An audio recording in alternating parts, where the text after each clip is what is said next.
लालना कंठे सुरवा हो खाना भौजी के लइकवा ए लालना कंठे सुरवा लौकत ना हका रे कंचोदे हुए का एकदम से लिया के भिड़ा देली हां टंगरिए टूट जी तो बनवाइबे का। अरे भौजी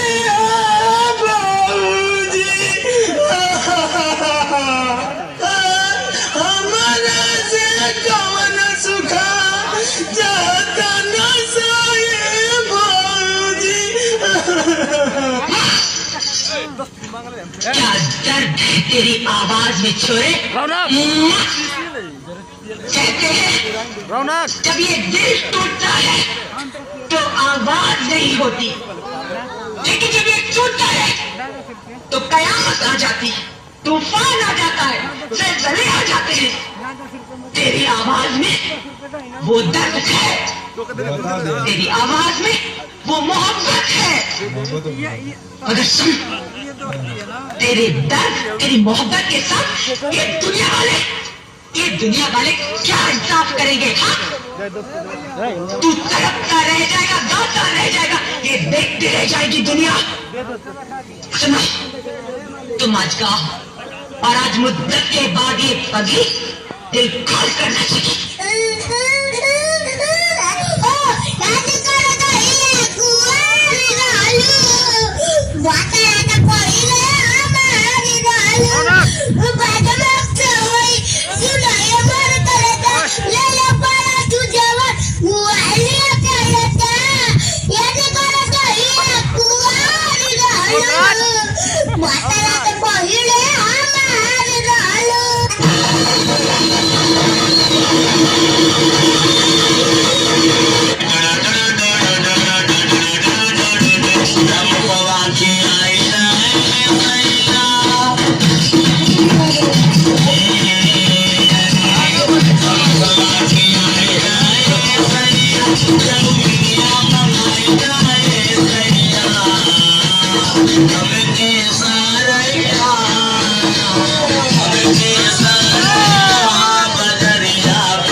ऐसे क्या होला ये क्या होता है? हां क्या होता है? गजल का होता है, क्या होता है? ये गजब का होला। हाँ ए रौनक एकदम कुत्ते हो गई बा का। कुत्ता? हां हम कुत्ता है छुछुंदर कब तारा बिल्ली में घुसल बने छुछुंदर के बिल्ली में घुसल असन कब तारा मोरी में समाइल बने मान के ठीक हो जीबो एकदम कुत्ता हो गया तू। कुत्ता? हाँ देखो कुत्ता तो ढेर देख ले बड़ी देखले नहीं की का 18 देख ले को 20 देख ले को लेकिन हमनी के 21 कुकुर है जा के कैसा होला। हाँ सोचिए कैसा होला। देखो 18 के कांटे से बिख चढ़ेला, अच्छा अब 20 के कांटे से बिख चढ़ेला। हाँ 21 कुकुर के कांटे से लगू फूले क्या कहला बिख ना चढ़ी जने कैसा तारे कैसे बना होगा अबैले बा कहां तारे कैसे बना होगा गिरा बहु हम ना की हम का पढ़ लिखल हो क्या तू पढ़ लिखल ना हो पढ़ा लिखा है हाँ लेकिन हम ना तार हिसाब ले के गिने हमार छोटी बहनिया ली तो गिन बहु तब का हमर ली हम और तार हिसाब ली गिने लो हां गिनता 5 5 दूनी 10 पंती आई 15 6 21 6 बा हाँ कि 5 गो बा कैसे कैसे पाँच का हो कैसे गिना 5 हां 5 10 हाँ। 5 15 हाँ। 6 21 है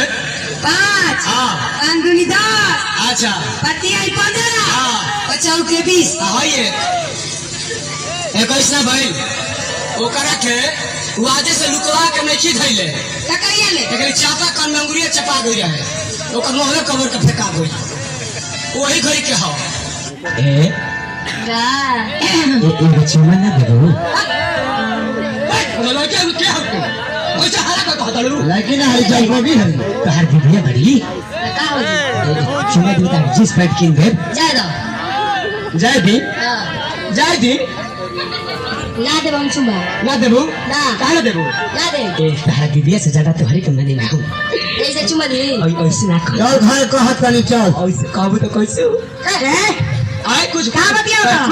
कुछ ना बतियाओ तो नहीं तोहरे कुछ ना? ना कहनिया हम कबे से लेकर तू बतिया तो कथा के कुछ ना तो बुड़बक तबालू ये कहनिया हाँ।